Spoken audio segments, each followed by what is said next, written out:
अस्सलाम वालेकुम नाज़रीन, स्वागत है आपका स्मार्ट किचन में। तो आज हमारे किचन में बनने वाला है हरी मिर्च वाला मेथी कीमा। तो चलिए शुरू करते हैं इसे बनाना। इसे बनाने के लिए प्रेशर कुकर में 1 बड़ा चम्मच तेल को हमने गरम कर लिया है। इसमें हम डालेंगे साबुत मसाले, तो लौंग, काली मिर्च, दालचीनी, बड़ी इलायची, साजीरा और तेज पत्ता लिया है, ये डाल देंगे। मसाला जब हल्का सा तड़क जाए तो इसमें हम डालेंगे 2 मीडियम साइज की प्याज। प्याज जब फ्राई हो जाए तो इसमें हम डालेंगे 1 टीस्पून अदरक का पेस्ट और 1 टीस्पून लहसुन का पेस्ट। थोड़ी देर इन्हें भून लेते हैं।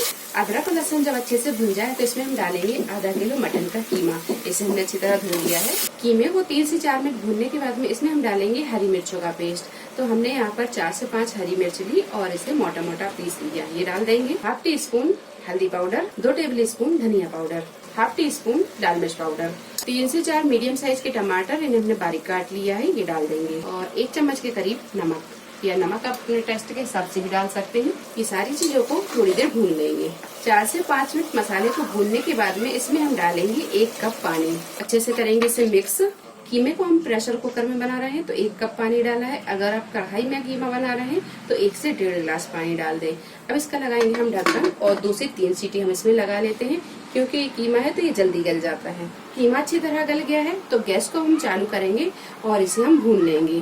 गैस को हम फुल पर रख लेंगे और इसका पानी हम सुखा लेंगे। कीमा जब अच्छी तरह भून जाए और इसका पानी जब थोड़ा सा सूख जाए तो अब इसमें हम डालेंगे मेथी की भाजी। तो हमने यहाँ पर 200 ग्राम के करीब मेथी की भाजी ली। इसे अच्छी तरह साफ किया और धो के बारीक काट लिया, ये डाल देंगे। आधा कप फ्रेश मटर, अगर आप पसंद करते हैं तो डालें, नहीं तो इसे स्किप कर दें, ये डाल देंगे। गैस की फ्लेम को मीडियम टू हाई पर रखेंगे और ये सारी चीजों को अच्छी तरह भून लेंगे। कीमा, भाजी और मसाला, ये तीनों चीजें अच्छी तरह भून गई हैं और आप देख सकते हैं इसका पानी भी अच्छे से सूख गया है। तो अब हम गैस को बंद करेंगे और इसे कर लेंगे डिश आउट। तो आप इसे पूरी पराठे के साथ खाएं या फिर रोटी के साथ खाएं। ये बहुत ही मजे का कीमा बना है। रेसिपी पसंद आई हो तो लाइक और शेयर करें, चैनल को सब्सक्राइब करें। तो अगली एक नई रेसिपी के साथ फिर हाजिर होते हैं। तब तक आप अपना ख्याल रखें। अल्लाह हाफिज।